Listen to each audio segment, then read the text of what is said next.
Boa noite. Bem-vindos ao Jornal Nacional. Hoje teremos uma edição especial sobre a Revolução Industrial e o setor secundário. A matéria de Raiza Flores. É com você, Raiza. Pietra, estudante de Economia da Faculdade de São Paulo, vai nos contar um pouquinho mais sobre o seu TCC sobre a Revolução Industrial. Antes da indústria, como o homem produzia aquilo que era necessário para sua sobrevivência e comércio? O homem ele fazia tudo por meio de artesanato. Ele fazia geralmente em domicílios, a maioria das vezes com familiares, e como era ele que fazia todas as fases produtivas, não havia divisão social do trabalho e nem trabalho especializado. Mas na manufatura não havia divisão social do trabalho? Sim, mas assim como no artesanato, a produção ainda era feita manualmente. Na manufatura também.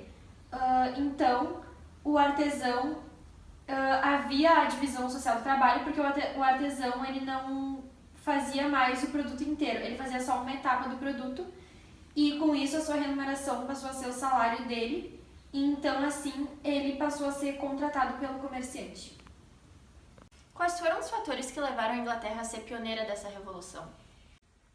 A Inglaterra tinha muito capital acumulado devido à expansão marítima. Ela era um país muito grande, um dos países mais ricos na época. Também tinha uma grande disponibilidade de carvão e muito ferro, e tinha uma grande produção de algodão nas colônias. A mão de obra da Inglaterra era abundante, tinha muita população, então tinha muitas pessoas trabalhando na mão de obra. E a supremacia naval, que a Inglaterra dominava os mares na época. E também teve a Revolução Gloriosa, que fez com que a burguesia da Inglaterra crescesse muito economicamente e politicamente. Como tu definiria as principais características da Revolução Industrial?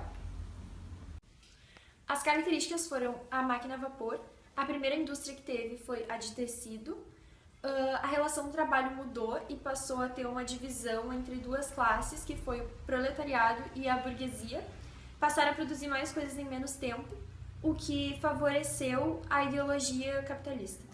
Agora vamos falar um pouco mais sobre o setor secundário com a Natália. É com você, Natália. O setor secundário inclui os setores da economia que transformam produtos, como o ramo da construção e as indústrias.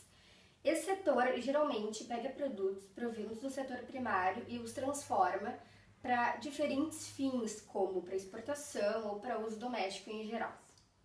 A seguir, uma entrevista com o engenheiro civil Marcelo Chielli, que nos dirá alguns pontos positivos e negativos da construção civil. Boa noite, Natália. Boa noite. E aos ouvintes. Pontos negativos da construção civil é o impacto que gera ao iniciar uma obra, um desmatamento, a movimentação de terra, um consumo excessivo de energia, uma sobra grande de material, de caliças, madeiras. Esse é um ponto negativo da construção civil, o pó do cimento que libera muito CO2 no ar, e vários aspectos assim que é o negativo da construção civil. E o fator positivo é que é um ramo que emprega muita gente, é um ramo que tem empregos diretos e indiretos, que o fronte da obra, quem está na obra é o direto, e os que trabalham em empresas paralelas que fornecem produtos são os secundários. Então seria um indireto.